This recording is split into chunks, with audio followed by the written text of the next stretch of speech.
పితా పుత్ర పవిత్రాత్మ నామమున ఆమెన్. క్రీస్తు ప్రభునియందు ప్రియ దేవుని బిడ్డలారా, సహోదరి సహోదరులారా, యాత్ర ఇది ఒక పుణ్యయాత్ర.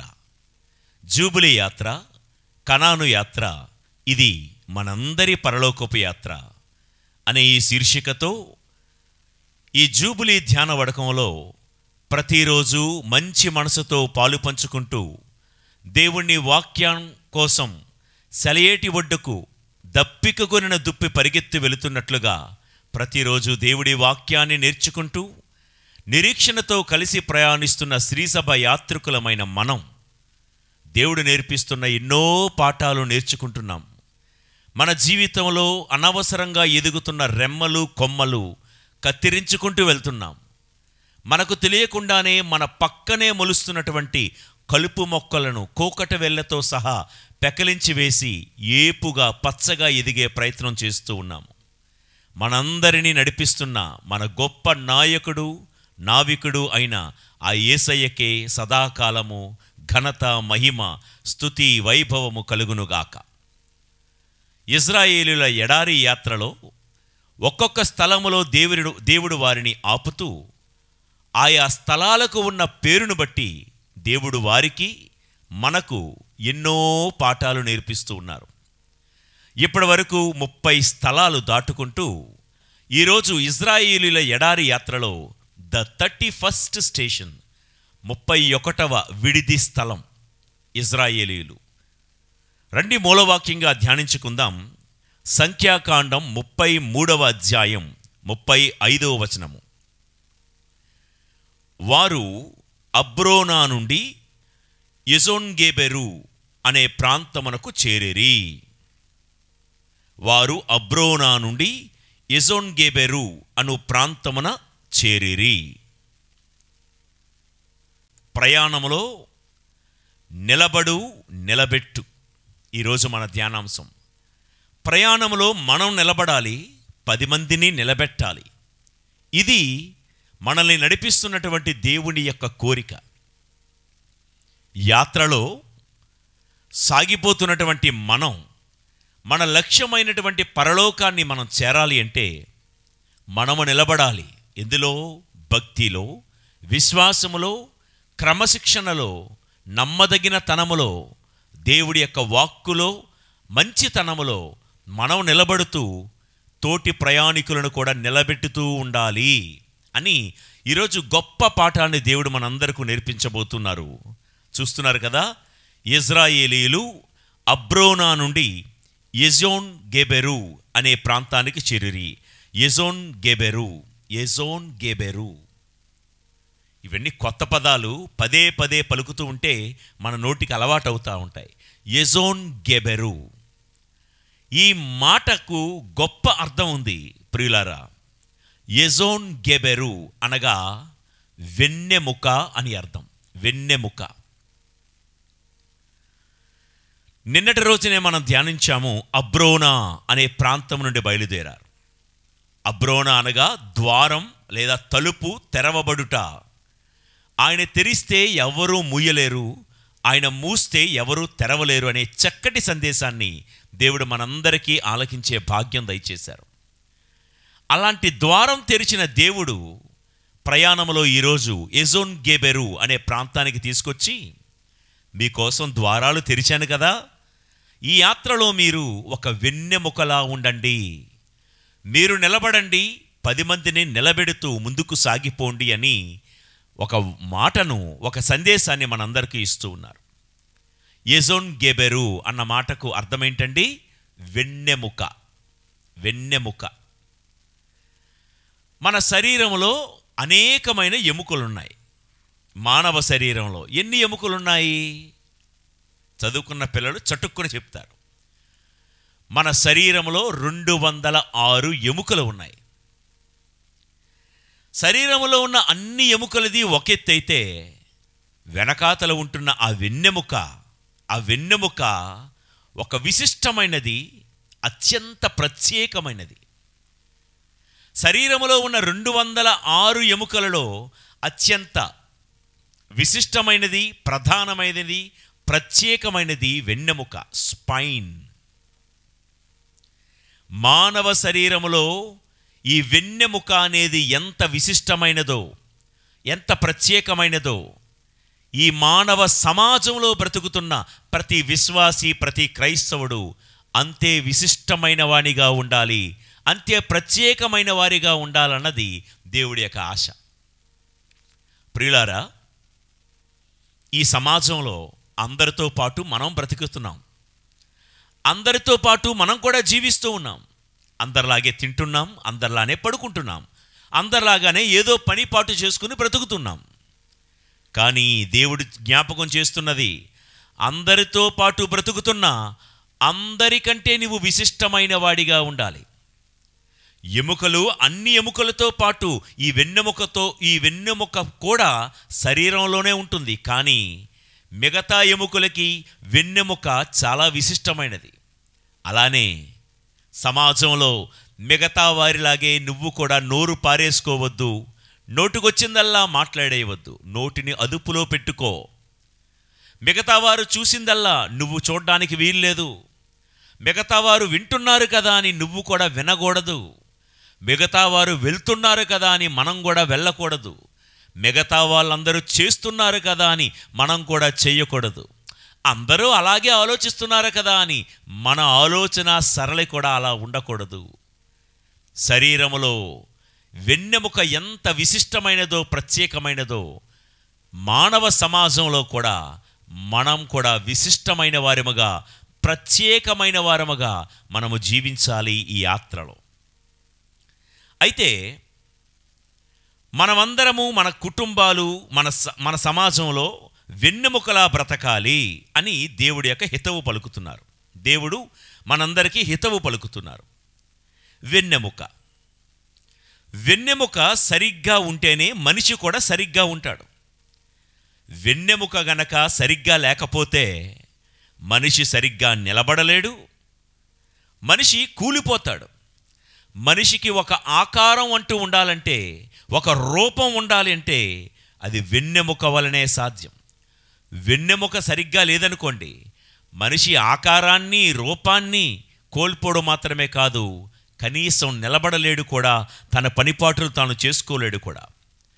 వెన్నెముక అనేది సరిగ్గా పనిచేస్తేనే శరీరంలో మిగతా భాగాలన్నీ కూడా బాగుంటాయి. శరీరం మొత్తానికి జీవాన్ని, బలాన్ని పోసేది ఒక రకంగా వెన్నెముకే. దేవుడు ఏం చెప్తున్నాడంటే, వెన్నెముక బాగుంటేనే శరీరం మొత్తం బాగుంటున్నట్లు ఆ కుటుంబానికి నీవే ఒక వెన్నెముక, ఆ సంఘములో నీవే ఒక వెన్నెముకగా బ్రతకాలి. ఈ సమాజంలో మనం బ్రతుకుతున్న మన ఊరిలో, మన వీధిలో, మన పేటలో మనమే ఒక వెన్నెముకగా మారాలి. వెన్నెముకగా మనం మారి మనం బాగుంటేనే సమాజం అంతా బాగుంటుంది. ఆ కుటుంబంలో నీవు బాగుంటేనే కుటుంబం మొత్తం బాగుంటుంది. వెన్నెముకలా ఉండాలి. ప్రియులారా, వెన్నెముక అనేసరికి 4-5 వెన్నెముకలు ఉండవు, ఒకే ఒక్క వెన్నెముక శరీరం మొత్తాన్ని నిలబెడుతుంది. సంఘమంతటిని, శ్రీసభ మొత్తాన్ని నిలబెట్టే ఆ ఒక్క వెన్నెముక ఎవరా అని దేవుడు పరలోకము నుండి ఎదురు చూస్తూ ఉంటే మనం యెషయా గ్రంథం 6వ అధ్యాయములో చదువుకునే మాట నాకు జ్ఞాపకం వస్తుంది. ప్రభు అంటున్నాడు, ఆ పాట కూడా చక్కని పాట, నా ప్రజల బాధలను కన్నీటితోనే చూచితిని, ఎవరిని నేను పంపెదను, నా దూతగా ఎవరు పోగలరు అని ప్రభువు, నా ప్రజల కన్నీటి బాధను నేను చూశాను, నా దూతగా నేను ఎవరిని పంపగలను, ఎవరిని పంపెదను, నా ప్రజల కన్నీరు తొడవడానికి ఆ వెన్నెముక ఎవరు ఎవరు ఎవరు అని ప్రభువు చూస్తూ ఉంటే యెషయా భక్తుడు అంటాడు, ఇదిగో స్వామి నేను ఉన్నాను, పంపుము నన్ను నీ దూతగా, నెరవేర్చేదను నీ చిత్తమును. ప్రియులారా, నాకు నచ్చిన పాటలండి ఆ సంగమ ప్రస్తుతి అనే ఆ గీతాలు. నిజంగా హృదయానికి చాలా హత్తుకునే గీతాలు. దేవుడు పరిశుద్ధాత్మ శక్తి వలన కొంతమందిని ప్రేరేపించి రాయించారు, పాడించారు, కంపోజ్ చేయించారు. అందుని బట్టి దేవుడికి స్తోత్రం. అయితే విందాం. ఒక వెన్నుముక శరీరం మొత్తాన్ని నిలబెడుతున్నట్లుగా ఈరోజు ఆ కుటుంబాన్ని నిలబెట్టే వెన్నెముక ఎవరు అని దేవుడు ఎదురు చూస్తుంటే, ఆ సమాజాన్ని, ఆ స్త్రీ సభను, ఆ సంఘాన్ని నిలబెట్టే ఆ ఒకే ఒక్క వెన్నెముక ఎవరు అని ప్రభువు ఎదురు చూస్తుంటే, నాడు యెషయా, ఇదిగో ప్రభువా నేనున్నాను కదా, నన్ను పంపు నీ వెన్నెముకగా, నన్ను పంపు నీ దోతగా అన్నట్లుగా ఈరోజు దేవుడు వెతుకుతూ ఉంటే, ఇదిగో ప్రభువా నేను ఒక వెన్నెముకగా నిలబడతాను ఈ యాత్రలో, ఈ ప్రయాణంలో, నీకోసం ఒక వెన్నెముకగా నన్ను మార్చు ప్రభువా అని దేవుని అనుదినము ప్రార్థించువారమై ఉండాలి. ఒక్క వెన్నెముక చాలు, శరీరం మొత్తాన్ని నిలబెడుతుంది. ఒక్క వెన్నెముక లాంటి మనిషి, విశ్వాసి చాలు సంఘాన్ని నిలబెట్టడానికి. అబ్రహాము ఒక్కడే దేవుడి కోసం నిలబడ్డాడు. అబ్రహాము లాంటి వాళ్ళు ఆ రోజుల్లో 10 మంది 100 మంది లేరు, ఒకే ఒక్కడు. అబ్రహాము ఒక్కడే. ఆ ఒక్కన్నే దేవుడు అబ్రహాముగా మార్చి ఒక జాతులకు తండ్రిగా, ఒక వ్యవస్థగా దేవుడు మార్చాడు. ప్రియులకు దేవుని బిడ్డలారా, మోషే ఒక్కడే ఒక వెన్నెముకగా 40 లక్షల మందిని ఈ ఎడారి ప్రయాణము గుండా నడిపించడానికి ఒకే ఒక్క వెన్నెముకను దేవుడు మోషేను ఒక వెన్నెముకగా వినియోగించుకున్నాడు. దావీదు ఒక్కడే లక్షల్లో ఉన్న ఇజ్రాయేలు ప్రజలకు ఒక రాజుగా వారిని వెన్నెముకలా నడిపించాడు. ప్రియులారా, ఈ మాటలు వింటున్నప్పుడు మన జీవితంలో ఎప్పుడైనా నేను ఒక్కడినే, నేను ఒంటరిదాన్ని, నా ఒక్కడి వల్లనే ఈ పనులన్నీ అవుతాయా, నేనొక్కడినే ఈ పనులన్నీ చేయగలనా, నా కుటుంబానికి ఒక వెన్నెముకగా నేను నిలబడగలనా, నేను ఒంటరివాణ్ణి, నాకే సపోర్టు లేదు, నేను ఒంటరిదాన్ని, నాకు ఆనుకోవడానికి ఏ ఆధారము ఏ దిక్కు లేదు అని నువ్వు అనుకుంటుంటే, ఒంటరిగా నువ్వు ఏకాకివని నువ్వు అనుకుంటున్నావా? నీవే దేవుడికి కావాలి. ఎస్తేరు తల్లి దేవుడి దగ్గరికి వెళ్ళి ఆ రాత్రి గోనెపట్ట ధరించి ఇలా ప్రార్థించింది, దేవా నేను ఏకాకిని, నేను ఒంటరిని అని ప్రార్థన చేసింది. వెంటనే దేవుడు ఆ ఏకాకిని, ఆ ఒంటరిదాన్ని దేవుడు 127 రాష్ట్రాల్లో ఉన్న యోధా జాతి ప్రజలను రక్షించడానికి ఒక వెన్నెముకగా దేవుడు ఎస్తేరును వాడుకున్నాడు. ప్రియ దేవుని బిడ్డలారా, సహోదరి సహోదరులారా, జీవితంలో నీవు ఏం సాధించాలనుకున్నా నాకు తోడు లేదే, నాకే సపోర్టు లేదే, నేను ఒంటరివాణ్ణి, ఒంటరిదాన్ని, ఎవరూ లేకపోతే నేను ఎలా ఈ కార్యం చేయగలనని అనుకోకు. దేవుడు వెన్నెముక లాంటి నీ కోసమే వెతుకుతున్నాడు. దేవుడి కోసం మనం ఒక వెన్నెముకగా మారితే సమస్తము నీతోనే దేవుడు నడిపిస్తాడు. దేవుడి కోసం ఒక వెన్నెముకగా మనం మారితే అన్ని కార్యాలు నీ ద్వారా దేవుడు జరిగించడానికి సిద్ధముగా ఉన్నాడు. లోక కళ్యాణార్థం, సర్వలోక పాపాలను పరిహరించడానికి యేసు అనే ఒకే ఒక్క వెన్నెముక ఈ లోకానికి వచ్చారు. ప్రియులకు దేవుని బిడ్డలారా, ఒకే రక్షకుడు, ఒకే విమోచకుడు, ఆయన ఒక వెన్నెముకగా సర్వభూతలములో ఉన్నటువంటి పాపములన్నిటినీ మన్నించి మనల్ని విమోచించాడు. ప్రియులారా, వెన్నెముక వలనే శరీర నిర్మాణం జరుగుతుంది. నీవు నేను ఒక వెన్నెముకగా మారాలి అంటే ఎజోన్ గెబెరు అనే ఈ ప్రాంతంలో దేవుడు నేర్పిస్తున్న పాఠం ఏంటంటే, నీ వలనే నీ కుటుంబ నిర్మాణం జరగాలి. నీ వలన నీ కుటుంబం కూలిపోకూడదు. నీ వలన నీ సంఘం నిర్మాణం జరగాలి. నువ్వు సంఘాన్ని కట్టేవాడిగా ఉండాలే తప్ప సంఘాన్ని కూల్చేవాడిగా నువ్వు ఉండద్దు. సమస్యలు పరిష్కరించేవారిగా నువ్వు మారాలే తప్ప సమస్యలు సృష్టించేవారిగా కుటుంబాల్లో కానీ, కాలేజీల్లో కానీ, ఆఫీసుల్లో కానీ, సంఘంలో కానీ మనం మారకూడదు. వెన్నెముకలా ఉండడం అంటే శరీరాన్ని నిలబెట్టినట్టు సంఘాన్ని నిలబెట్టాలి, కూల్చకూడదు. కుటుంబాన్ని నిలబెట్టాలి, కృంగదీయకూడదు. మన మాట వలనో చేతల వలనో. ఎలా నిలబెట్టాలి? మన ప్రార్థన ద్వారా, మనం చేసే సేవ ద్వారా, మన మంచితనము ద్వారా, మన త్యాగాల ద్వారా వెన్నెముకలాగా మనం మారగలం. ప్రియులారా, కుటుంబంలో ఒక్కరు వెన్నెముకలా నిలబడినా చాలు, కుటుంబ పరిస్థితి మారిపోతుంది. ఒక భక్తిగల తల్లి చాన్నాళ్ళ క్రితం నా దగ్గరికి వచ్చింది. ఫాదర్, ఎప్పుడూ మా ఇంటిలో కుటుంబ ప్రార్థన జరగాలి అని నేను కోరుకుంటాను మనస్ఫూర్తిగా. నా భర్తతోనూ నా పిల్లలతోనూ ఎంత చెప్పినా, ఎంత బ్రతిమలాడుకున్నా కుటుంబ ప్రార్థనకి ఎవరు రారు ఫాదర్. ఇప్పుడు ఎందుకులే తర్వాత అంటారు చాలామంది. మరొకరు అంటారు ఎగ్జామ్ ఉందంటారు, ఇంకొకరు అంటారు వాకింగ్కి వెళ్ళాలి, జాగింగ్కి వెళ్ళాలి, ఇంకా రకరకాల కారణాలు చెప్పాలి, టైం లేదంటారు. నాకేం చేయాలో అర్థం కావటం లేదు. నేను ప్రార్థన చేయాలని అనుకుంటాను, కానీ ఎవరు నాతో సహకరించటం లేదు. ఒంటరిదాన్ని, నేను ఒక్కదాన్ని ఏం చేయగలను ఫాదర్ అని ఆ తల్లి నా దగ్గరకు వచ్చి చెప్పడం జరిగింది. ఆమెతో చిన్న మాట ఇలా చెప్పడం జరిగింది. అమ్మా, నీ భర్త వస్తారనో పిల్లలు వస్తారనో అలా ఎదురు చూడొద్దు. నువ్వు ఒంటరిగా ఏకాకిగా నువ్వు ప్రారంభించు. కుటుంబ ప్రార్థన ఎవరు వచ్చినా రాకపోయినా నువ్వు ప్రారంభించు. మొదటి రోజు, రెండో రోజు, వారం రోజులు ఎవరు రాకపోవచ్చు. చూడు అలాగా దేవుడి యొక్క అద్భుత కార్యాలు. నిజమే, ప్రారంభించింది ఆ తల్లి మాట విని. ప్రారంభిస్తుంటే మొదటి రోజు, రెండో రోజు తల్లి ప్రార్థన చేస్తుంటే విన్నారు, కానీ ఆ సోఫాలో అలా పడుకున్నాడు, అలానే పడుకున్నాడు కుర్రోడు. అక్కడెక్కడో డెస్క్ దగ్గర కంప్యూటర్ పని చేస్తున్నటువంటి పిల్ల ఆ మాటలు వింటుంది, కానీ అలానే పని చేసుకుంటుంది. ఇక అయ్యగారు, కుటుంబ యజమాని ఉంటాడు కదా భర్త, ఆయన పేపర్ చదువుకుంటూ కాఫీ తాక్కుంటూ అలాగే ఉన్నాడు. వారం రోజులు ఎలాగే జరిగింది. వారం అయిన తర్వాత ఆ ఇంటి ఆడపిల్ల, మమ్మీ ఒక్కరితే ప్రార్థన చేసుకుంటుంది, ఏముందులే ఒక 10 నిమిషాలే కదా వెళ్తానని కంప్యూటర్ షట్ డౌన్ చేసి పాప వెళ్ళి కూర్చోవడం ప్రారంభించిందంట.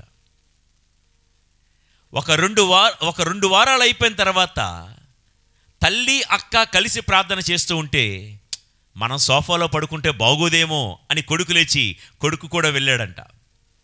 ఈ ముగ్గురు కూడా కలిసి ప్రార్థన చేస్తూ ఉంటే వారు పాడుతున్న పాటలు స్తుతి విని, ఇంటికి పెద్దని నేను, తండ్రిగా భర్తగా నేనే ఇలా దుర్మార్గకు చూపిస్తే ఎలా, నేను కూడా వెళ్తానని ఒక నెల రోజుల తర్వాత భర్త కూడా వచ్చాడంట. నెల రోజుల తర్వాత వచ్చింది, ఫాదర్ ఒంటరిగా ఆరంభించాను, ఈరోజు నా ఇంటిలో ఉదయము సాయంత్రము 2 పూటలా కూడా కుటుంబ ప్రార్థన జరుగుతుంది, దేవుడికి స్తుతి కలుగునుగాక అని చెప్పింది. అదే చెప్తున్నానండి, కుటుంబంలో ఒక్కరు వెన్నెముకగా నిలబడితే చాలు, కుటుంబంలో అద్భుతాలు జరుగుతాయి. అది ప్రార్థన మాత్రమే కాదు, వాక్య పఠనమైనా ఏ మంచి కార్యమైనా ఆ కుటుంబానికి వెన్నెముకగా నిలబడు. చెప్తారు కదా, 100 కిలోమీటర్ల ప్రయాణమైనా ఒక్క అడుగుతోనే ఆరంభమవుతుంది. 100 అంతస్తుల భవనమైనా నువ్వెక్కాల్సింది మొదటి మెట్టుతోనే ప్రారంభమవుతుంది. ఆ ఆరంభం నీతోనే ఎందుకు కాకూడదు? ఆ మెట్టు నీవే ఎందుకు కాకూడదు? ఆ మొదటి కిలోమీటర్ నీవే ఎందుకు కాకూడదు? ఎజోన్ గెబెరు అనగా వెన్నెముక. నిరీక్షణతో కలిసి ప్రయాణిస్తున్న శ్రీసభ యాత్రికులమైన మనందరికీ దేవుడు నేర్పించే పాఠం ఏంటంటే, ఈ యాత్రలో నిలబడు, నిలబెట్టు. ఈ తల్లిలాగా ఈ యాత్రలో మోషేలాగా నిలబడు, నిలబెట్టు. అబ్రహాములాగా నిలబడు, నిలబెట్టు. దావీదులాగా నిలబడు, నిలబెట్టు. అంతేగాని నువ్వు కృంగిపోయి 10 మందిని కృంగదయ్యకు. నువ్వు బాధపడిపోతూ 10 మందిని బాధ పెట్టకు. నువ్వు ఓడిపోతూ 10 మందిని ఓడించకు. నువ్వు తలదించుకునే పనులు చేసి మిగతా వాళ్ళందరినీ తలదించుకోనియద్దు. నువ్వెవరో తెలుసా? ఎజోన్ గెబెరు. నీ శరీరానికి వెన్నెముక ఎలాగో నీ ఇంటికి నీవే ఆ వెన్నెముక. You are the backbone. You should never become a bad bone. బ్యాక్ బోన్గా ఉండాలి మనం, అంటే వెన్నెముకగా ఉండాలి, కానీ బ్యాడ్ బోన్గా మనం మారద్దు.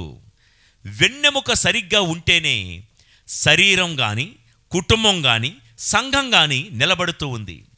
ఒకవేళ ఆ వెన్నెపూస అంటాం కదా, ఆ వెన్నెముకలో ఉన్న లోపల ఉన్న నరాలు, లోపల ఉన్న పూసలు చిట్లిపోయాయి అనుకుందాం. వెర్టిబ్రల్ స్టెనోసిస్ అంటారు కదా మెడికల్ టెర్మినాలజీలో. అంటే స్టెనోసిస్ అంటే వెన్నెపూస ఇలా ఉంటుంది కదా పైపులాగా, దాన్ని బాగా కంప్రెస్ అయిపోవడం అన్నమాట.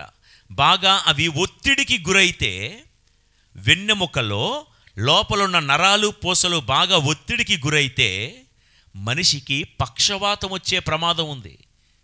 కదల్లేడు, నిలబడలేడు, ఏ పని చేయలేడు, శరీరం మొత్తం చచ్చుబడిపోతుంది.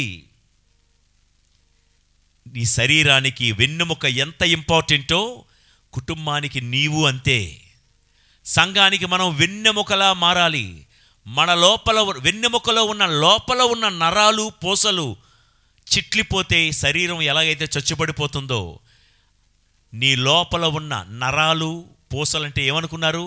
మన లోపల ఉన్న వ్యక్తిత్వం, మన లోపల ఉన్న స్వభావం కానీ చెడిపోతే కుటుంబం మాత్రం చచ్చుబడిపోయే ప్రమాదం ఉంది.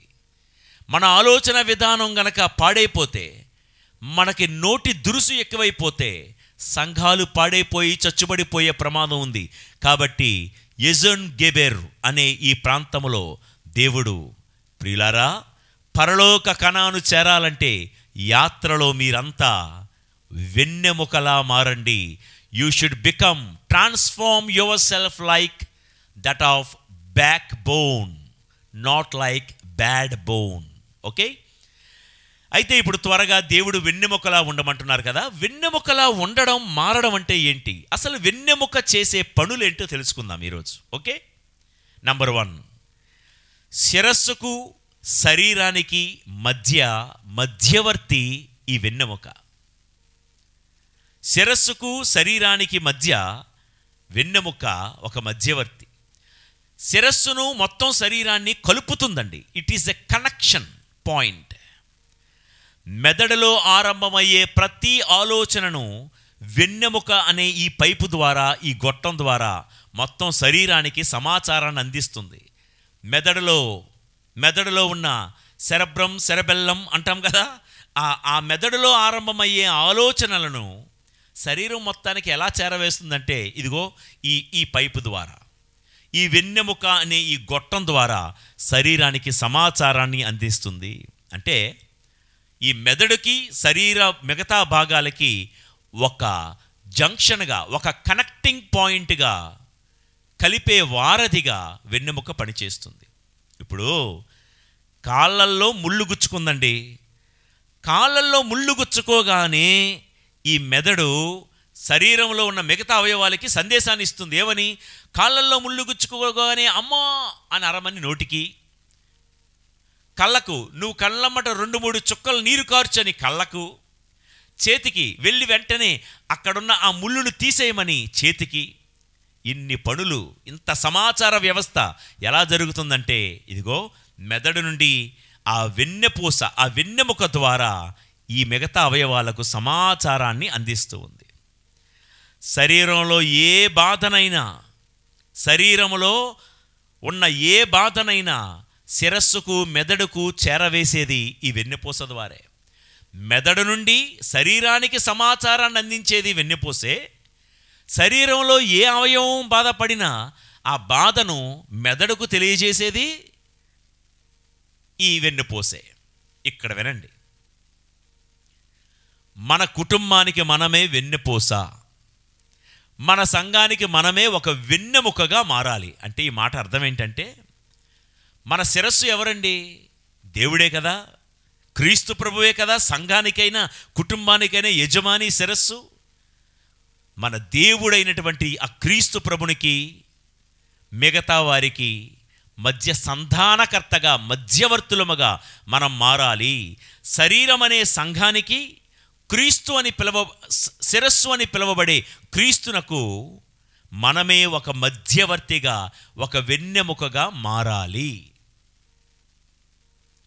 ప్రియదేవుని బిడ్డలారా, అంటే సంఘంలో ఎవరికి ఏ బాధ కలిగినా, శరీరంలో ఏ అవయవానికి బాధ కలిగినా వెంటనే వెన్నెపూస ద్వారా మెదడుకు సమాచారం వెళ్ళినట్లుగానే సంఘంలో ఎవరు బాధపడుతున్నా, కుటుంబంలో ఎవరు బాధపడుతున్నా నీవే ఆ వెన్నెముకవు కాబట్టి నీవే ఆ దేవుడికి సమాచారం అందించాలి. దేవా, మా సంఘానికి వస్తున్న ఆ తల్లికి ఆ పలానా వ్యాధితో బాధపడుతుంది దీర్ఘకాలంగా, ఆ తల్లిని బాగు చెయ్యి ప్రభువా అని ఆ సంఘములో ఉన్న ఆ అవయవం కోసం, ఆ తల్లి కోసం ప్రార్థించే మధ్యవర్తిగా, ఒక వెన్నెముకగా మనం మారాలి.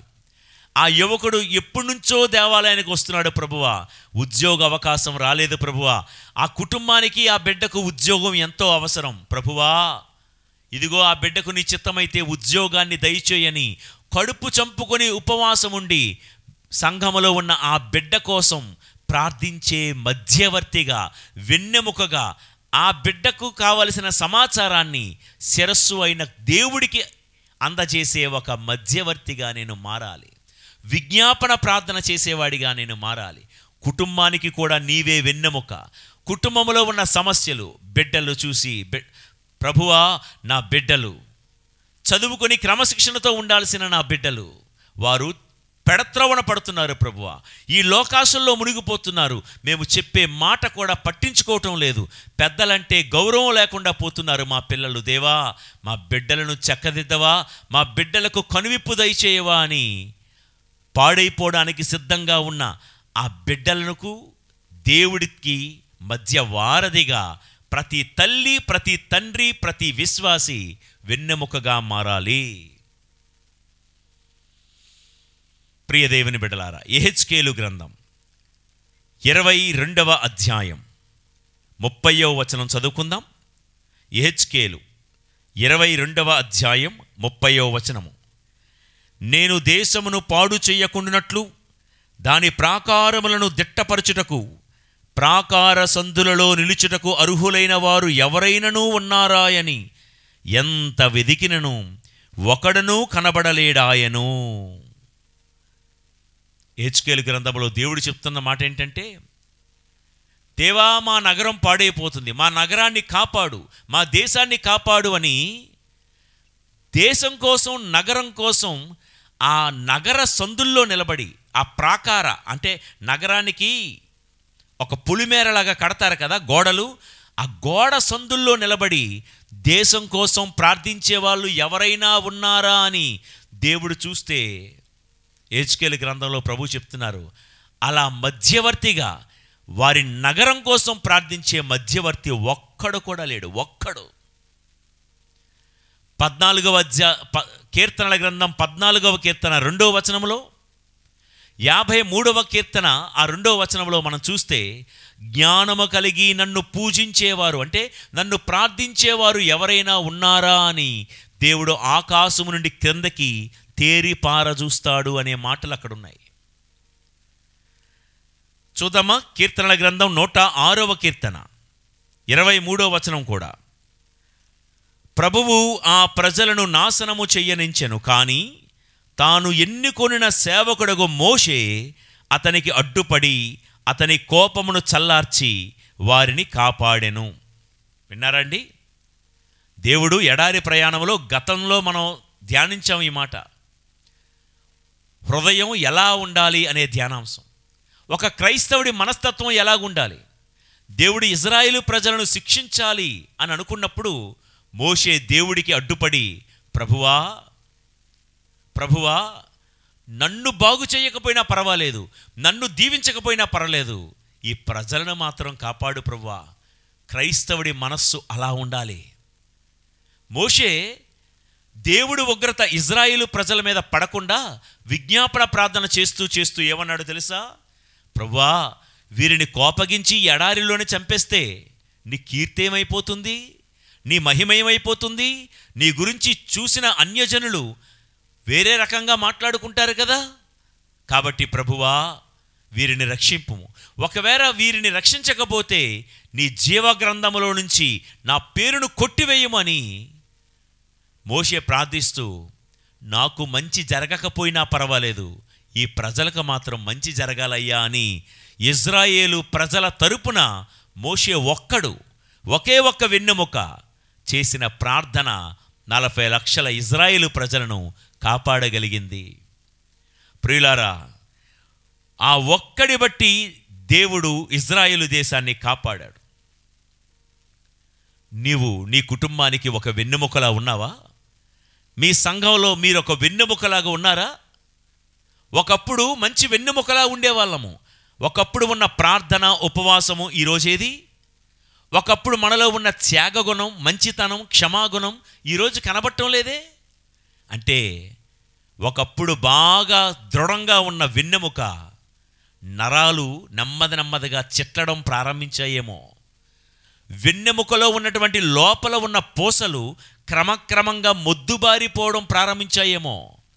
నీవే ఒక వెన్నెముకగా ప్రార్థన చేయడం మానేస్తూ ఉంటే, నీవే ఒక వెన్నెముకగా నీ కుటుంబం కోసం, సంఘం కోసం విజ్ఞాపన ప్రార్థన చేయడం ఆపేస్తూ ఉంటే, ప్రియ దేవుని బిడ్డ, వెన్నెముకలో ప్రాబ్లం ఉంటే, ఇందాక చెప్పాను, శరీరం మొత్తం చచ్చుబడిపోయే ప్రమాదం ఉంది.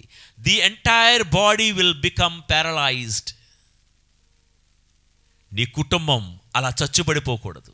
మన సంఘాలు అలా చచ్చుబడిపోకుండా ఉండాలంటే వెన్నెముక చేసే మొదటి పని శిరస్సుకు శరీరానికి మధ్యవర్తిగా ఉంటుంది. శిరస్సు చెప్పాల్సిందంతా శరీరానికి అందజేస్తుంది, శరీరం బాధ అంతా శిరస్సుకు అందజేస్తుంది. ఒక మధ్యవర్తిగా ఉండు. చాలామంది ఏమంటారంటే, ఇక్కడ ఒక చిన్న డౌట్ క్లారిఫై చేయాలనుకుంటున్నాను. పౌలు గారు తిమోతికి వ్రాసిన 2వ లేఖ 2వ అధ్యాయము 5వ వచనాన్ని ప్రస్తావిస్తూ ఏమంటారంటే, క్రీస్తు ఒక్కడే మధ్యవర్తి అని అక్కడ రాయబడి ఉంది. కరెక్టే. ఆ మాట ఒక్కసారి పౌలు గారు తిమోతికి వ్రాసిన మొదటి లేఖ 2వ అధ్యాయం 5వ వచనంలో ఇలా ఉంది: దేవుడు ఒక్కడే, దేవుని మనుజులను ఒక చోట చేర్చు మధ్యవర్తియు ఒక్కడే. ఈ మాట పట్టుకొని, మధ్యవర్తి క్రీస్తు ప్రభు ఒక్కడే, ఇక ఎవరు మధ్యవర్తులుగా అవసరం లేదు. మనం వి ప్రొఫెస్ ద క్రీడ్, విశ్వాసంగ్రంలో ఏం చెప్తాం? పునీతుల సంబంధ బాంధవ్యమును విశ్వసించుచున్నాను. పునీతులను మనం ఎందుకు గౌరవిస్తాము? పునీతులను ఎందుకు ప్రార్థనా సహాయం కోరుకొని మా కొరకు వేడుకొనండి అంటాము? ఇది తప్పు. మీరు మరియ తల్లిని గౌరవిస్తున్నారు.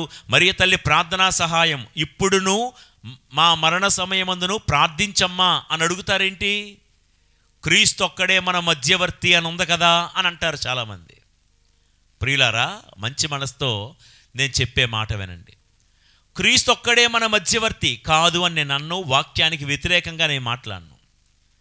ఇప్పుడు ఉదాహరణకి, దేవుడు ప్రేమ స్వరూపుడు అంటే ఆయన ఒక్కడే ప్రేమించాలి, మనం ప్రేమించకూడదు కదా, అంతే కదండి. ఆయన కరుణామయుడు అంటే ఆయన ఒక్కడే కరుణ చూపించాలి, మనం మాత్రం కరుణ, జాలి, దయ లేకుండా అందరితో డుష్యులు ఆడుకొని బ్రతకాలి కదా. అదా దాని అర్థం? క్రైస్తవులముగా మనం ఆరాధిస్తున్న దేవుడు ఏమై ఉన్నాడో ఆయనను అనుసరించు వారముగా, ఆయనను అనుకరించు వారముగా మనం మారాలి.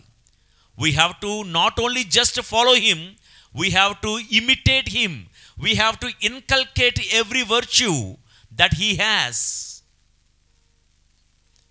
క్రీస్తు ప్రభువులో ఉన్న ప్రతి సుగుణము, ప్రతి గుణము ఆయనను విశ్వసించు శ్రీసభ సభ్యులమైన మనమందరము ఆయన గుణగణాలు పోలి జీవించాలి. ఆయన ప్రేమ స్వరూపుడైతే మనము ప్రేమిస్తూ బ్రతకాలని వాక్యం చెప్తుంది కదా. నేను సాధు స్వభావుడును వినమ్ర హృదయుడను అని మీరు నా నుండి నేర్చుకునండి. నేర్చుకుని ఏం చేయాలి? మీరు కూడా సాధు స్వభావంతో, వినమ్ర హృదయంతో ఉండాలి. ఆ మాటలో క్రీస్తు ఒక్కడే మధ్యవర్తి. మరి మనం ప్రార్థనలు గట్రా చేయకుండా ఎవరి గురించి మధ్యవర్తిత్వం చేయొద్దా? గోడ సందుల్లో ఎవరైనా ఉన్నారా ప్రార్థన చెయ్యువారు అని దేవుడు ఒకవైపు ఎదురు చూస్తూ ఉంటే, మీరేంటండి ఆ పునీతుల్ని ప్రార్థనా సహాయం కోరద్దు, మరియ తల్లిని ప్రార్థనా సహాయం అసలే కోరద్దు, ఆవిడికి అంత సీన్ లేదు, క్రీస్తు ఒక్కడే మధ్యవర్తి అంటారేంటండి? ఈ మరియ తల్లి కానీ పునీతులు కానీ ఎవరు? క్రీస్తు మధ్యవర్తి అయిన క్రీస్తు ప్రభు, వెన్నెముక అయిన క్రీస్తు ప్రభుని వారి జీవితంలో పూర్తిగా అనుకరించిన వారు. అందుకే వాళ్ళు కూడా క్రీస్తులాగా మధ్యవర్తిత్వం చేయగలిగిన వాళ్ళు. అందుకే సెయింట్స్ అన్నారు వాళ్ళని. ఈరోజు వాళ్ళు ఎలాగైతే క్రీస్తు ప్రభుని అనుకరించారో, నా గుండెల్లో కూడా ఆశ ఏంటంటే, నాకు మాత్రం ఉండదా ఆ పుణ్యాత్ముల్లాగా మారాలని? అందుకనే ప్రభు అంటున్నాడు, శిరస్సుకు శరీరానికి మధ్య వెన్నెముక ఎలాంటిదో ఒక మధ్యవర్తిగా ప్రతి కుటుంబానికి, ప్రతి సంఘానికి ఒక వెన్నెముక కోసం దేవుడు ఎదురు చూస్తున్నాడు. ఒక మధ్యవర్తి కోసం దేవుడు ఎదురు చూస్తున్నాడు. క్రీస్తు వెన్నెముకే. క్రైస్తవులమైన మనము కూడా వెన్నెముకలుగా మారాలి, వెన్నెముకలుగా మారాలి. ఈ మాట జ్ఞాపకం చేసుకోమని మిమ్మల్ందరినీ కూడా కోరుతూ ఉన్నాను. మనం చేయాల్సిన పని ఏంటంటే, ఒకవేళ మీ ఇంట్లో మీ బిడ్డ ప్రవర్తనే మేము బాధిస్తుందేమో, సంఘంలో ఒక సంఘస్థుడి యొక్క ప్రవర్తన సంఘాన్ని బాధ పెడుతుందేమో, లేకపోతే సమాజంలో ఏదైనా ఒక అంధకార శక్తి, ఒక మహమ్మారి ఒక దేశాన్ని పట్టి పీడిస్తుందేమో, వెన్నెముక లాంటి నీ ప్రార్థన నీ దేశాన్ని కాపాడలేదా? వెన్నెముక లాంటి నీ మధ్యవర్తిత్వ ప్రార్థన నీ కుటుంబాన్ని కాపాడలేదా? నీ బిడ్డల కోసం నువ్వు చేసే మధ్యవర్తిత్వ ప్రార్థన నీ బిడ్డలకు ఆశీర్వాదాన్ని పంచలేదా? ప్రియ దేవుని బిడ్డలారా, మన మధ్యవర్తిత్వం ద్వారా శిరస్సులో ఉన్న సమృద్ధికరమైనటువంటి ఆ దీవెనలు శరీరమంతటా ప్రవహించునుగాక. మన మధ్యవర్తిత్వ ప్రార్థన ద్వారా శిరస్సు అయిన ఆ యేసు ప్రభు యొక్క పరలోక దీవెనలు సంఘమంతా, కుటుంబమంతా విస్తరింపబడునుగాక. ఆయన కృప విస్తరింపబడునుగాక. ప్రియ దేవుని బిడ్డలారా, ఓకే, మనం వెన్నెముకగా మారాలి అంటే వెన్నెముక చేసే మొదటి పని శిరస్సును శరీరాన్ని అనుసంధానంగా చేస్తుంది. భగవంతుడికి భక్తుడికి మధ్య అనుసంధానమైనది అంబిక దబర్బత్తి, అగరబత్తి, అంబిక అగరబత్తి అని వింటున్నాం చిన్నప్పటి నుంచి అడ్వర్టైజ్మెంట్. కానీ భగవంతుణ్ణి ఒక విశ్వాసిని కలిపే ఒక వెన్నెముక నీవే, ఒక వెన్నెముక నీవే. వెలిగించే అగరబత్తి ఒక పావు గంట సేపు కాలి తర్వాత పొడి బూడిదైపోతుంది. కానీ నీవు చేసే ప్రార్థన దేవుడి జీవగ్రంథంలో చిరకాలం నిలబడిపోతుంది. పునీత్ అంబ్రోజు గారు ఏమన్నారో తెలుసా? నీ ఒక్కడివే 100 మంది కోసం ఈరోజు ప్రార్థించు, ఒకరోజు వస్తుంది ఈ 100 మంది నీ ఒక్కడి కోసమే ప్రార్థన చేస్తారు. అలాంటిది మధ్యవర్తిత్వ ప్రార్థన. If the one prays for the 100 people, those 100 will pray for you one day. ప్రియ దేవుని బిడ్డలారా, యెజోన్ గెబెరు అనగా వెన్నెముక అని అర్థం. వెన్నెముక మనకు నేర్పించే మొదటి పాఠం శిరస్సుకు శరీరానికి మధ్యవర్తిగా ఉండాలి. మనం మధ్యవర్తిత్వంతో విజ్ఞాపన ప్రార్థన చేసే వాళ్ళమైతే మన కుటుంబానికి, మన సంఘానికి మనమే ఒక వెన్నెముకగా మారుతాము. ఎవరైతే వెన్నెముకగా మారుతారో వారి ప్రయాణమే సజావుగా సాగుతుంది. వారు మాత్రమే గమ్యమైన పరలోక కణాను చేరుకోగలుగుతారనేది మొదటి పాఠం. ఇక వెన్నెముక నేర్పించే రెండో పాఠం, వెన్నెముక అనేది సులువుగా వంగునది. సాధారణంగా ఏ ఎముకైనా వంగదండి. ఎముక ఎప్పుడు వంగుతుంది? 206 ఎముకలున్నాయి బాడీలో అని చెప్పాం కదా. ఎముక అనేది ఎప్పుడు వంగుతుంది? సింపుల్, ఎప్పుడు విరుగుతుందో అప్పుడే వంగుతుంది ఎముక. శరీరపు అన్ని ఎముకలలో సులువుగా వంగేది ఏదైనా ఉంది అంటే అది వెన్నెముక. వెన్నెముక సులువుగా వంగకపోతే మనము వంగలేము, నడవలేము, ఏ పని కూడా చేసుకోలేము. చాలా ఫ్లెక్సిబుల్గా ఉంటుంది వెన్నెముక. ఎటు పడితే అటు, ఎలా పడితే అలా వంగుతుంది. అలాగే గనక వంగకపోతే మన నడకే మారిపోద్ది. వంగలేము, పడుకోలేము, నిలబడలేము, ఏ పని చేయలేమండి. వెన్నెముకలో ఉన్న మంచి గుణం ఏంటంటే ఫ్లెక్సిబిలిటీ, సులువుగా వంగునది. అది ఎముకే, బలమైనదే, దృఢమైనదే. కానీ ఎక్కడ అవసరం ఉందో అక్కడ వంగుతూ ఉంటుంది వెన్నెముక. ప్రియులారా, మనం కూడా ఎముకలాగా ఎంతటి వారమైనా బలవంతులమే కావచ్చు, గొప్ప పేరు ప్రతిష్ట ఉన్న వాళ్ళమే కావచ్చు, గొప్ప ఆస్తుపాస్తులు కలవారమే కావచ్చు, గొప్ప గొప్ప చదువులు చదువుకున్న వాళ్ళమై ఉండొచ్చు, గొప్ప వ్యాపారాల్లో దిగ్గజాలమై ఉండొచ్చు. కానీ వెన్నెముకలాగా మనము వంగేవారముగా లొంగేవారముగా ఉండాలి. ఎవరి ముందు? ఆదికాండం 18వ అధ్యాయము 2వ వచనములో మమ్రే అనే చోటు వద్ద ఒక 3 మనుషులను అబ్రాము చూసి వెంటనే పరిగెత్తుకుని వెళ్ళి వారి ముందు వంగి సాష్టాంగపడెను అని ఉంది. సాష్టాంగపడ్డం అంటే ఒక మనిషి ఎప్పుడు సాష్టాంగపడతాడు? ఆ వెన్నెముక వంగినప్పుడే కదా. మమ్రే అనే చోటు వద్ద ఈ 90 ఏళ్ల ప్రాయం ఉన్నటువంటి ఈ ముదుసలి, ఆ 3 అతిథులు, ఆధ్యాత్మిక పరిభాషలో చెప్పాలంటే వారే త్రిత్వైక దైవం, పిత పుత్ర పవిత్రాత్మ అనుడు. ఆ 3 మనుషుల ముందు అబ్రాము వంగెను, సాగిలపడెను అని ఉంది. ప్రియులారా, వింటున్న ఈ వాక్యమే ఆ దేవుడు. మనం స్వీకరిస్తున్న దివ్య ప్రసాదమే ఆ దేవుడు. మనము వెళ్తూ ఆరాధిస్తున్న ఆ సంఘమే ఆ దేవుడు. దేవుడి వాక్కు ముందు ఎప్పుడు వెన్నెముకలాగా వంగేవారమై మనం ఉండాలి. సంఘం యొక్క కట్టడలు ఆజ్ఞలు ముందు ఎప్పుడూ మనం లొంగేవారమై ఉండాలి. వంగాలి, లొంగాలి. ఇది వెన్నెముక నేర్పించే పాఠం. వంగాల్సిన చోట వంగకపోతే వెన్నెముక పనులు జరగవు, శరీరం ముందుకు సాగదు. అలాగే మనం కూడా వంగాల్సిన చోట మనం వంగకపోతే మన యాత్రలో ముందుకు సాగలేము.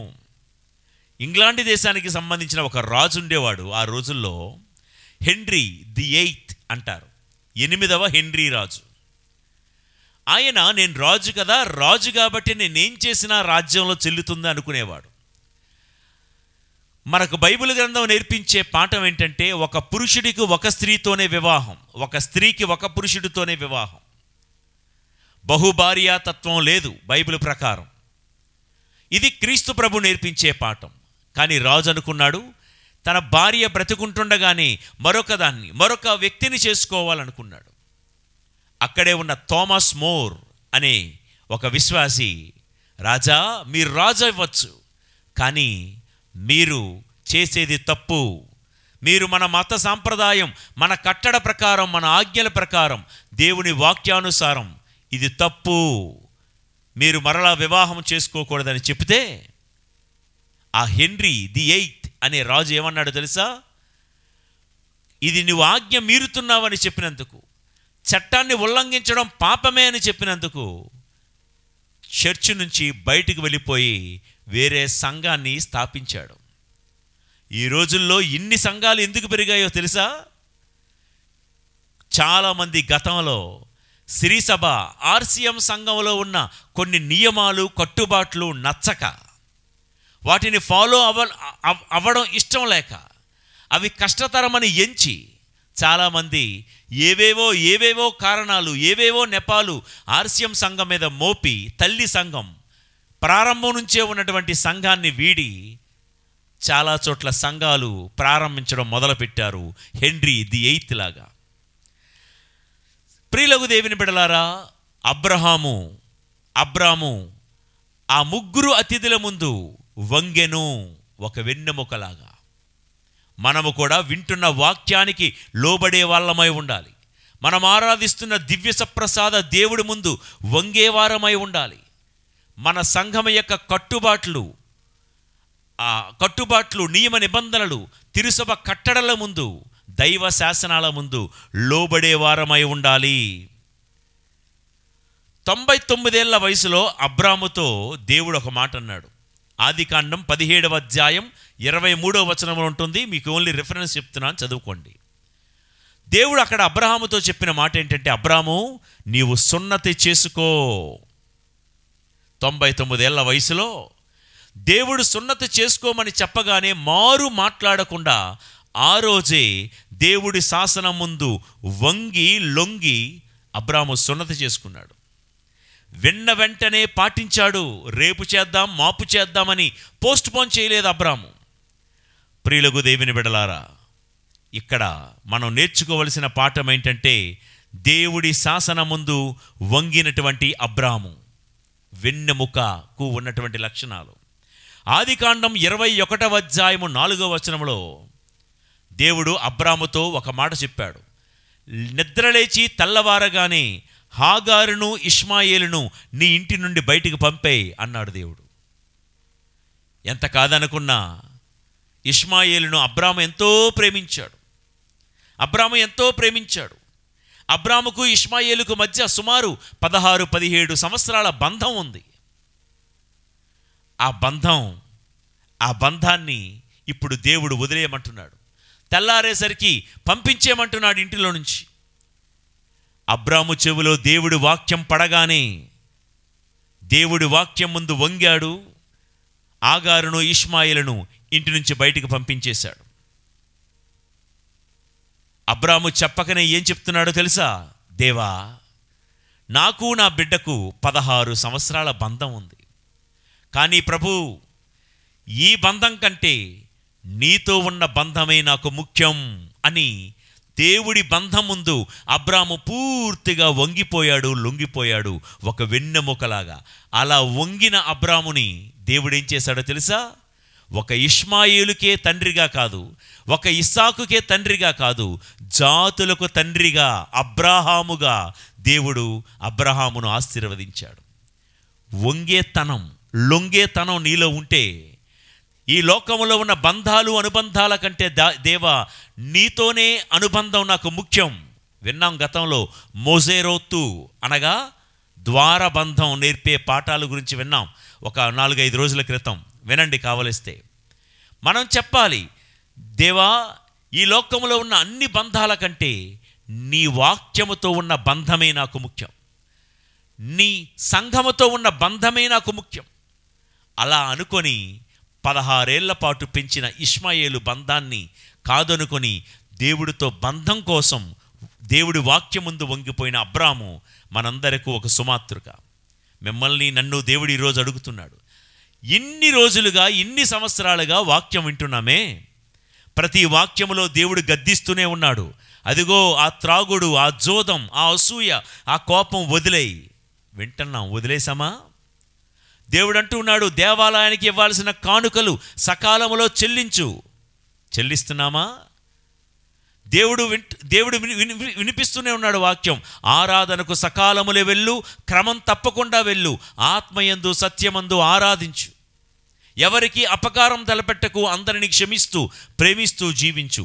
దేవుడు పదే పదే వాక్యాన్ని వినిపిస్తూ ఉన్నాడు. వాక్యం ముందు వంగిన వాళ్ళమైనా మనం? ప్రియ దేవుని బిడ్డలారా, అబ్రాము వాక్యాన్ని వినగానే వాక్యం ముందు వంగాడు. తన ప్రేగు బంధం కంటే దేవా నీతోనే బంధం నాకు ముఖ్యమని వాక్యం ముందు వంగి ఇష్మాయేలును ఇంటి నుండి తరిమేశాడు. నా జీవితంలో ఇంకా మన ఇంటి నుండి, మన ఒంటి నుండి తరిమేయాల్సిన ఇష్మాయేలీలు చాలామంది ఉన్నారు. దేవుడు తరిమేమని చాలా సార్లు చెబుతూనే ఉన్నాడు. వాక్యం ముందు ఇంకా వంగని వాళ్ళ మనలో చాలామంది ఉన్నాం. వాక్యం ముందు వంగకుండా ఉంటే, వాక్యానికి లొంగకుండా ఉంటే మనం వెన్నెముకలా ఎలా మారగలం? ప్రియులకు దేవుని బిడలారా, వెన్నెముకలాగా దేవుడి శాసనాల ముందు మనం వంగితే మనల్ని అనేకులకు వెన్నెముకగా దేవుడు మారుస్తాడు.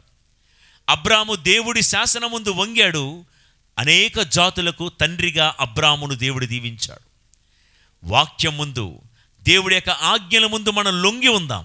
నేనంతా, నాకు ఈ కట్టడలు, నాకు ఈ వాక్యం వర్తించదు అని ఎనిమిదవ హెన్రీ రాజులాగా మనము తలబిరుసుతనంతో ప్రవర్తించవద్దు. ఇంకంత మాత్రమేనా? ఆదికాండం 22:3 అబ్రహాముతో దేవుడు చెప్పాడు, ఇదిగో నీ బిడ్డ అయిన ఇస్సాకును నాకు బలిగా సమర్పించు అనగానే, వాక్యం వినగానే మోరియా పర్వతం వద్దకు తెల్లవారుచుండగా వెంటనే బయలుదేరాడు. ఇక్కడ మళ్ళా అబ్రహాము చెప్తున్నాడు, దేవా నా ప్రేగు బంధం కంటే దైవ బంధమే నాకు ముఖ్యమని అబ్రాము ఇస్సాకును బలిగా అర్పించడానికి కూడా వెనుకంజ వెయ్యలేదు.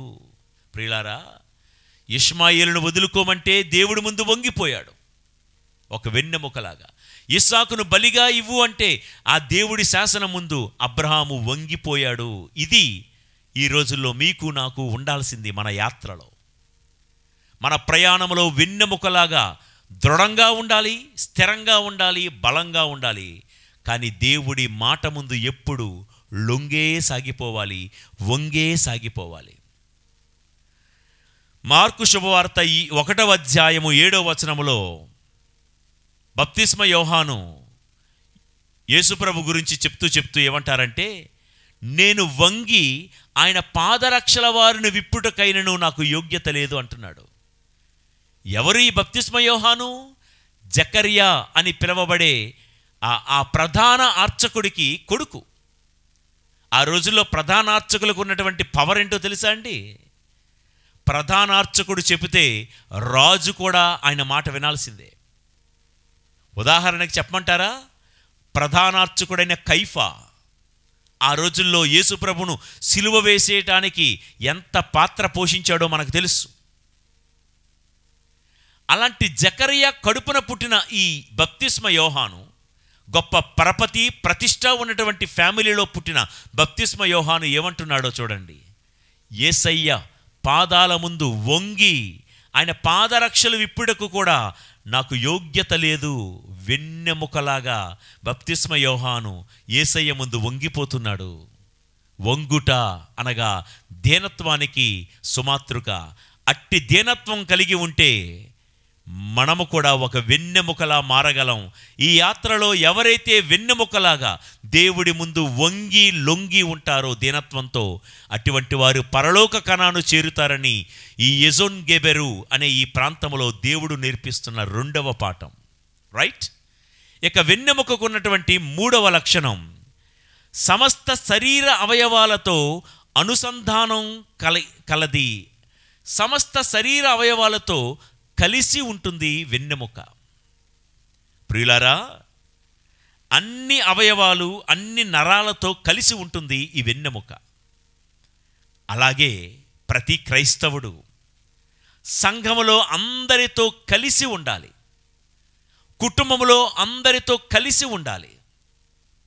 మరియ తల్లి కానాపల్లి పెళ్లి పందిరిలో అందరితో కలిసి మెలిసిపోయి ఎవరికి ఏ కొరతుందో లోటుందో వారిలో కలిసిపోయినట్లుగా మనం సమాజంలో కుటుంబంలో మనకు మట్టుకు మనమే బ్రతకకుండా, మన కోసం మనమే బ్రతకకుండా ఒక వెన్నెముక అన్ని అవయవాలతో కనెక్షన్ కలిగి ఉన్నట్లు, ఒక వెన్నెముక అన్ని నరాలతో కలిసి ఉన్నట్లు మనం కూడా అందరితో కలిసే ఉందాం. చూడండి, వెన్నెముక ముఖ్యమైన అవయవాలతో కలిసి ఉంటుంది, అంత ముఖ్యం కాని అవయవాలతోనూ కలిసి ఉంటుంది, విలువైన వాటితోనూ కలిసి ఉంటుంది, అంతగా విలువలేని వాటితో కూడా కలిసి ఉంటుంది. అలాగే సమాజంలో మనం కూడా ఒక వెన్నెముకగా అందరితో కలిసి ఉండాలి. విలువైన వారితోనూ విలువలేని వారితోనూ, భక్తి గల వారితోనూ అంతగా భక్తి లేని వారితోనూ, బలవంతులతోనూ బలహీనులతోనూ, పవిత్రులతోనూ అపవిత్రులతోనూ. అపవిత్రులతో ఎందుకు కలిసి ఉండాలి? వారిని పవిత్రంగా మార్చుటకు.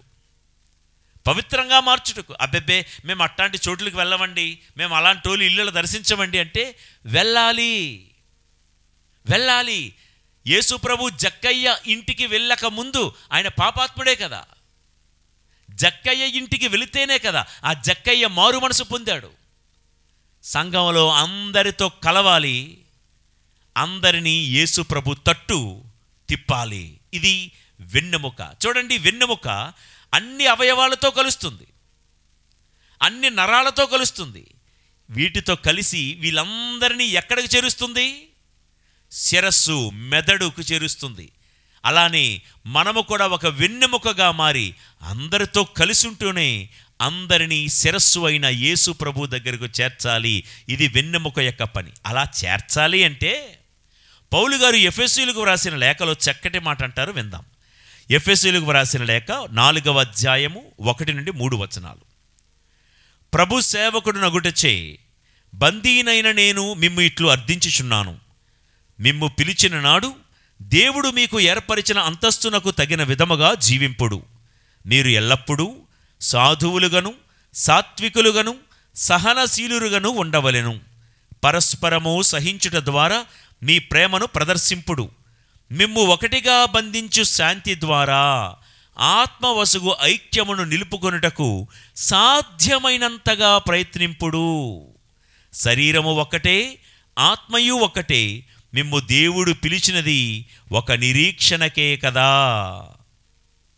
5వ వచనం, ఒకే ప్రభువు, ఒకే విశ్వాసము, ఒకే జ్ఞానస్నానము, ఒకే దేవుడు, మానవులందరికీ ఒకే తండ్రి.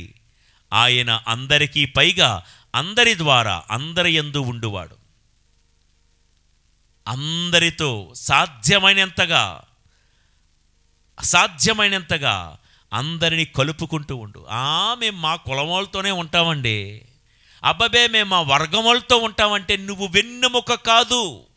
You can never become a backbone. You remain to be a bad bone. మాలతో కలము, వీళ్ళతో కలము, మేము కేవలం మా వాళ్ళతోనే కలుస్తాం, మాది అగ్రకులం, వాళ్ళది తక్కువ కులం. ఎట్లాంటి భేషజాలు ఉంటే, ప్రియులకు దేవుని బిడ్డలారా, క్రీస్తునందు యూదుడని యూదయేతరుడని వారని వీరని తేడా లేదు. అందరికీ ఒకే దేవుడు, ఒకే ప్రభువు, ఒకే జ్ఞానస్నానము, ఒకే విశ్వాసము. మనమందరము వెళ్ళేది ఒకే పరలోకం. ఎక్కడ అవి ఇవి అని తేడాలు ఉన్నట్లు, ఎక్కడ రిజర్వేషన్స్ ఉన్నట్లుగా, ఎక్కడ భేదాభిప్రాయాలు ఉన్నట్లుగా అక్కడ ఉంటాయని అనుకోకండి. అక్కడ ఏ తేడాలు ఉండవు. అక్కడ వారు వీరని తేడాలు ఏముండవండి. పరలోకములో అందరము సమానమే. కాబట్టి ఇలా వెన్నెముక అన్ని అవయవాలతో కలిసి ఉన్నట్లుగా మనం కూడా అందరితో కలిసి ఉండాలంటే ఏముండాలి? మనం సమాధానంగా మెలగాలి, అందరితో ప్రేమతో మాట్లాడాలి, అందరితో సహించుకుంటూ, భరించుకుంటూ, క్షమించుకుంటూ జీవించాలని పౌలు గారు చెప్పే మాటలు. కానీ నీ మంచితనాన్ని గుర్తించని ఓ దుష్టతరం మధ్య మనం బ్రతుకుతున్నాం ఈ రోజుల్లో. అన్ఫార్చునేట్లీ, దురదృష్టవశాత్తు నీలో ఎంత మంచి ఉన్నా మనలో ఉన్న మంచితనాన్ని గుర్తించని ఒక దుష్టతరం ఉంది ప్రపంచంలో. మనం ఎంత కలుపుకుందాం అనుకుంటున్నా కలవనీయరు. ఎంత కలిసి ఉందాం అనుకుంటున్నా ఐక్యమత్యంగా వారు రారు, సమాధాన పడరు. మనలో ఉన్న మంచితనాన్ని, ఆ వెన్నెముకలో ఉన్న మంచితనాన్ని గుర్తించని ఒక దుష్టతరం అని న్యాయాధిపతుల గ్రంథంలో ఆ మాట రాయబడి ఉంటుంది. ఈ దుష్టతరం మధ్య మనం బ్రతుకుతున్న దేవుడు ఎజోన్ గెబెరు అనే ఈ ప్రాంతంలో మనల్ని వెన్నెముకలాగే ఉండమంటున్నాడు. కలుపుకోవాలని నువ్వనుకుంటున్నా వాళ్ళు కలిసి రాకపోయినా నీ ప్రయత్నాన్ని ఏ రోజు ఆపవద్దు అని దేవుడిస్తున్న 3వ పాఠం. ఓకే, ఇక వెన్నెముక చేసే 4వ పాఠం విందాం. వెన్నెముక బలమైనది, భరించునది. అది ఇంతకుముందు వంగుతుంది కదా అని చాలా బలహీనమైనది అనుకునేరు. అది చాలా బలమైనది, ఎంత బరువునైనా భరించేది. ఇప్పుడు ఒక వ్యక్తి మీద 100 కిలోల బస్తా పెట్టండి, 100 కిలోల ఆ బస్తాను, ఆ బ్యాగ్ను మోసే బలం ఎక్కడుందో తెలుసా? వెన్నెముక. పెట్టింది మనిషి భుజాల మీదైనా భారమంతా పడేది వెన్నెముక మీద. అంత బరువును బలంగా మోస్తుంది, భరిస్తుంది వెన్నెముక. వెన్నెముక బరువును ఎలాగైతే తట్టుకుంటుందో ప్రభు అంటున్నాడు, నీ జీవితంలో, నీ యాత్రలో ఎంత బరువు బాధ్యతలు ఉన్నా కృంగిపోవద్దు, నీరుగారిపోవద్దు, నిరాశపడవద్దు, అలసిపోవద్దు, వేదన చెందవద్దు. ఎంత బరువునైనా వెన్నెముకలాగా నువ్వు భరించు, ఓర్చుకో. ఎంత బరువు బాధ్యతలనైనా నువ్వు మోయడానికి సిద్ధంగా ఉండు. ఇక్కడే పౌలు గారిని గురించి ప్రస్తావించాలని అనుకుంటున్నాను. పౌలు గారు తన సేవలో వెన్నెముకలా ఎలా భరించారో పౌలు గారు కొరింథీయులకు వ్రాసిన 2వ లేఖ 11వ అధ్యాయము 23వ వచనము నుంచి కొన్ని మాటలు చదువుతాను, వినండి. వారు క్రీస్తు సేవకుల, నేను పిచ్చివాని వలె మాట్లాడినను నేను వారికంటే అధికుడునగు సేవకుడను. నేను వారికంటే ఎక్కువగా కష్టపడి పనిచేసి తిని, వారికంటే ఎక్కువ మారులు నేను చెరయందుంటిని. చూడండి ఎంత బరువు మోసాడో పాపం. ఎక్కువ మారులు కొరడా దెబ్బలు తింటిని, ఎక్కువ మారులు మృత్యుముఖమున ఉంటిని. 5 మారులు యూదుల వలన 39 కొరడా దెబ్బలు అనుభవించి తిని, 3 మారులు బెత్తముతో దెబ్బలు తింటిని, 1 మారు రాళ్లతో కొట్టబడి తిని, 3 మారులు ఓడ పగిలిన ప్రమాదములో చిక్కుకుంటుని, 1 రాత్రి అంతయు పగలును నీటిలో గడిపి తిని, ప్రయాణంలో పెక్కు బాధలు భరించి తిని అనుకుంటూ చెప్పుకుంటూ వెళ్తున్నాడు. ప్రియులకు దేవుని బిడ్డలారా, పౌలు గారు జీవితంలో ఆయన భరించినటువంటి ఆ బరువు బాధ్యత, ఆయన అనుభవించిన కష్టం ఒక వెన్నెముకలాగా భరించాడు. కొరింథీయులకు రాసిన 2వ లేఖ 4వ అధ్యాయము 8-9 వచనాలు కూడా చదువుతాను, వినండి. మేము అప్పుడప్పుడు కష్టములు ఎదుర్కొనుచున్నాము, కానీ అణిచివేయబడలేదు. మాకు సందేహములు కలిగినను నిస్పృహ మాత్రము కలుగలేదు.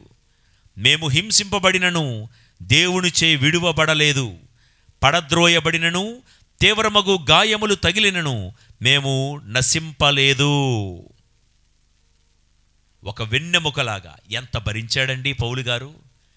వెన్నెముకలాగా ఎంత భరించి నిలబెట్టాడు కాబట్టే 2-3 ఖండాలలో సువార్త ప్రచారం చేయగలిగే గొప్ప అపోస్తులుడుగా పౌలు గారు మారాడు.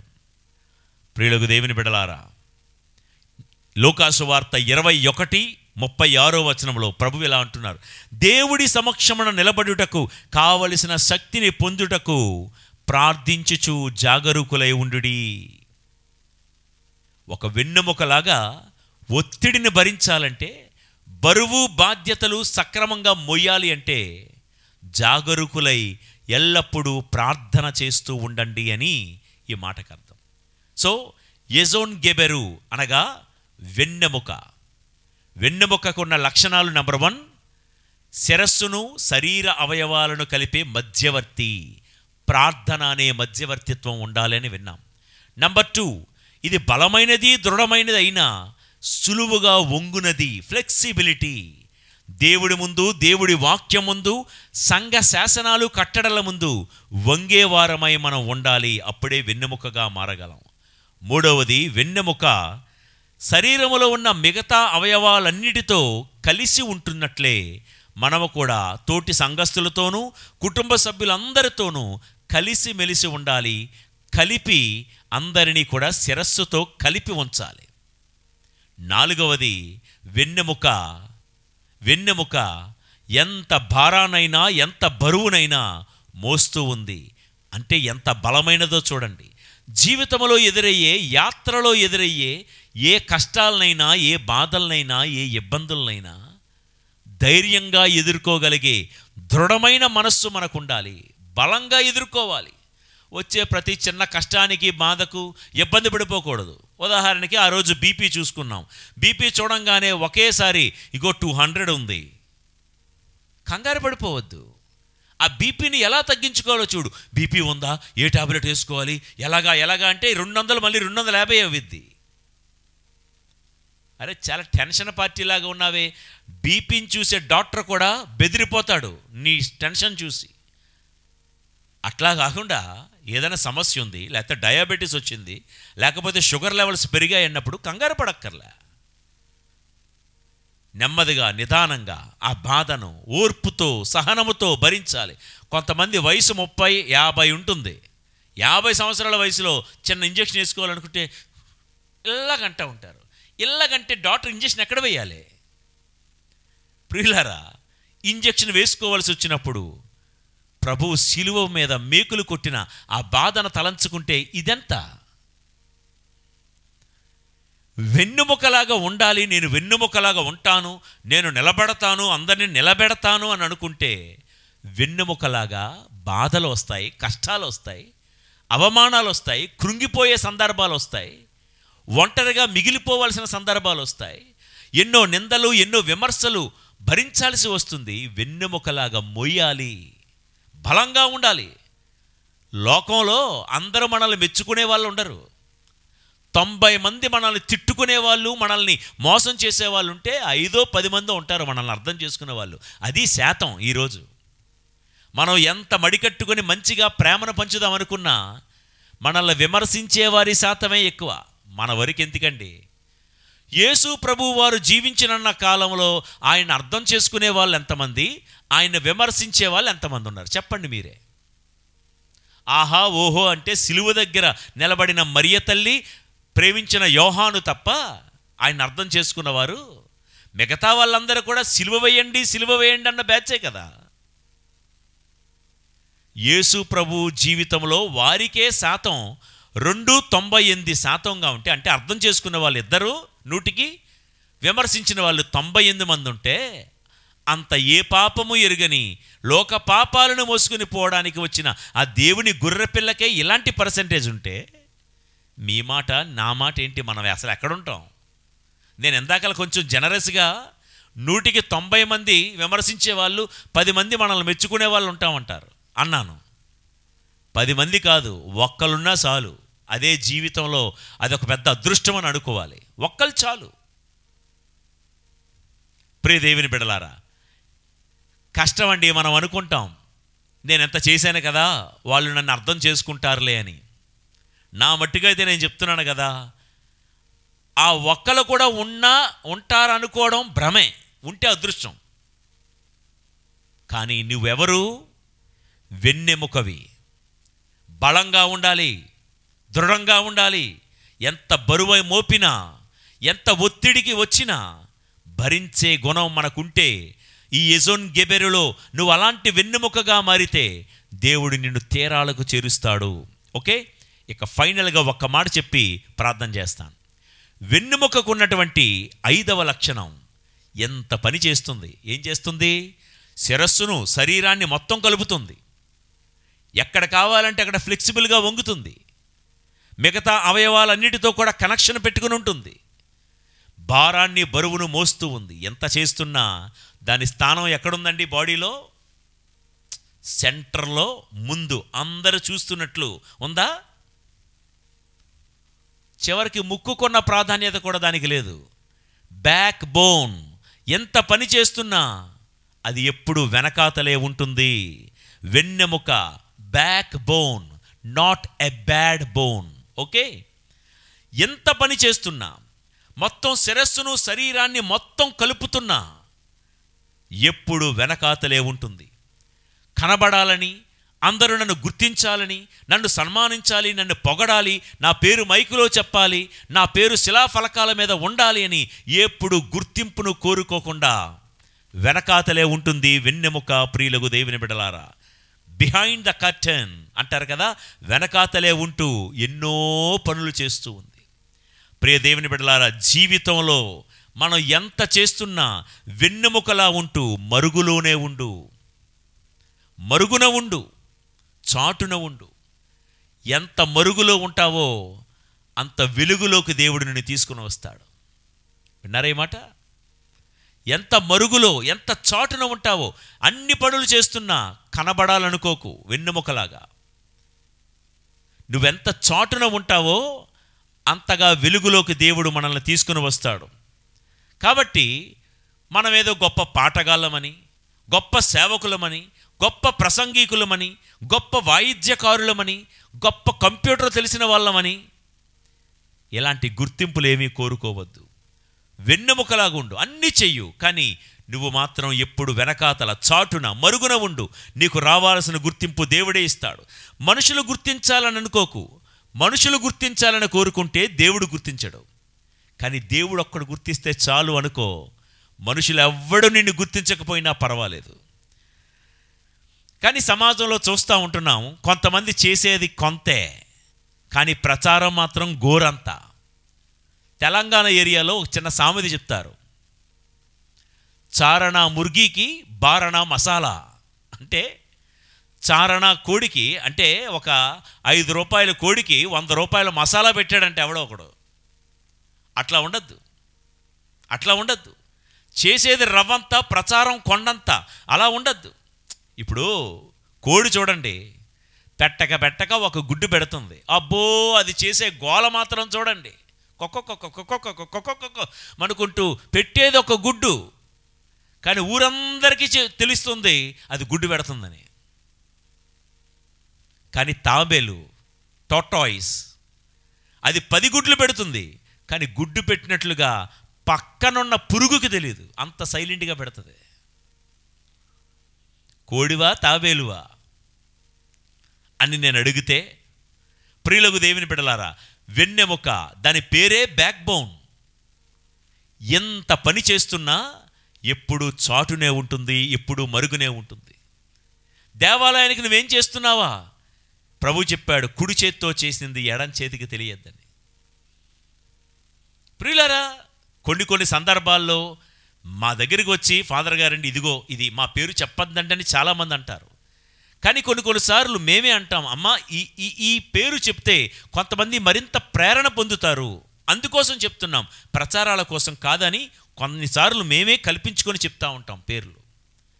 కొంతమంది మా పేరు ఎందుకు చదవలేదు, కొన్ని ఎక్కువ లిస్ట్ ఉన్నా లేకపోతే సమయం అనుకూలించకపోయినా ఒక్కొక్కసారి పేర్లు చదవడం జరగదు. అలాంటప్పుడు వచ్చి మా పేరు ఎందుకు చదవలేదు, మా పేరు ఎందుకు చదవలేదు, అయ్యా ఎంత ఇచ్చావయ్యా అంటే 100 రూపాయలు. ఏంటి 100 రూపాయలకి ఇంత గొడవే? టాప్ లేచిపోద్ది, అక్కడ ఆరాధన ఇంచుమించుగా డిస్టర్బ్ అయిపోద్ది, అంత గోల్ చేస్తారు. ప్రియులారా, ఆర్భాటాలకు వెళ్ళొద్దు, కనిపించాలని గుర్తింపును కోరుకోవద్దు. దేవుడు నిన్ను గుర్తిస్తే చాలనుకో. నువ్వు బ్యాక్ బోన్గా ఉండు, ఎప్పుడు చాటున ఉండు, ఎప్పుడు మరుగున ఉండు. నీకున్న విలువ నీకే ఉంటుంది, నీకున్న విలువ ఇక ఎవరికీ ఉండదు. మళ్ళా చెప్తున్నాను, మానవ శరీరంలో 206 ఎముకలు ఉన్నా ఏ ఎముకకు లేని విలువ దేవుడు చాటున ఉన్న, మరుగున ఉన్న, వెనకాలే ఉన్న ఈ వెన్నెముకకిచ్చాడు. ఆ వెన్నెముకకు బైబిల్లో చోటిచ్చాడు దేవుడు. అది పాయింట్. ఎజెన్ గెబెరు అనగా వెన్నెముక. ఈ యాత్రలో పరలోక గమ్యం చేరాలంటే నువ్వు ముక్కు ఎముకలాగుండు, చెవి ఎముకలాగుండు అని దేవుడు అనలా. వెనకాతలే ఉన్న వెన్నెముకలాగా ఉండు, అప్పుడే యాత్రలో గమ్యాన్ని చేరుకోగలవు. ఇది ప్రియులకు దేవుని బిడ్డలారా, ఈరోజు మన 57వ రోజు ధ్యానాంశం, నిలబడు నిలబెట్టు వెన్నెముకలాగా. వెన్నెముకలాగా దృఢంగా నువ్వు నిలబడాలి. నీ వాక్యములో, భక్తిలో, విశ్వాసములో, పరిశుద్ధతలో సంఘం కోసం నువ్వు నిలబడు. నీ కుటుంబం కోసం నువ్వు ముందు నిలబడు. నువ్వే కృంగిపోతే, నువ్వే దిగులు పడిపోతే, నువ్వే బాధల్లో కూరుకుపోతే, నువ్వే స్ట్రెస్లో ఉండిపోతే, నువ్వే వ్యసనపరుడు అయిపోతే ఇక నీ కుటుంబాన్ని ఎలా నిలబెట్టుకోగలుగుతావు? నీ సంఘాన్ని ఎలా నిలబెడతావు? దేవుడు అంటున్నాడు, యాత్రలో నువ్వు ఒక ఎజెన్ గెబెర్ అనగా వెన్నెముకలాగా ఉండు, అప్పుడే నువ్వు కోరుకున్న లక్ష్యానికి, గమ్యానికి చేరుకోగలుగుతావని. ఈ వెన్నెముకలో ఉన్న లక్షణాలన్నీ కలిగి మనం జీవిద్దాం. ఈ ప్రయత్నంలో, ఈ ప్రయాణంలో దేవదేవుడు సదా మనకు తోడై ఉండి కాపాడుదురుగాక. ఆమెన్. ప్రార్థించుదము. పరిశుద్ధుడైన మా దేవా తండ్రి, ఇజ్రాయేలీల ఎడారి యాత్రలో 31వ స్థలములో వారిని ఎజెన్ గెబెర్ అనే ప్రాంతంలో విడిది చేసేటట్లు చేసి, ఎజెన్ గెబెర్ అనగా వెన్నెముక అనే గొప్ప అర్థాన్ని, దాని నుండి అనేకమైన పాఠాలను మాకు నేర్పించినందుకు వందనాలు. శరీరంలో వెన్నెముక ఒక్కటే ఉంటుంది. అలా ఒక్కడైనటువంటి అబ్రహాము, మోషే, దావీదు, యేసు వీళ్ళందరూ ఒక్కరిగా వెన్నెముకలాగా పనిచేసి ఎలాగైతే సంఘాన్ని నడిపించారో, మా కుటుంబానికి, సంఘానికి దేవా నన్ను ఒక వెన్నెముకగా మార్చు ప్రభువా.